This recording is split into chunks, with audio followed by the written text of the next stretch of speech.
Okay, so just a quick reminder, I see a lot of students make this common mistake whenever something is being squared, right? So you have your brackets and you have, say, maybe two terms inside of the brackets, right?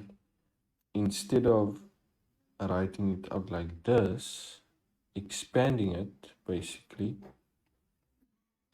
which is the correct way of actually expanding this thing.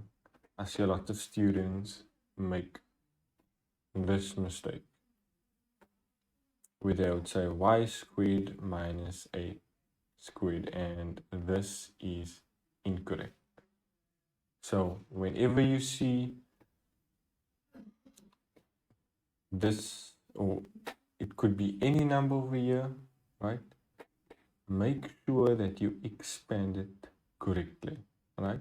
I want it in this form over here and not in this form.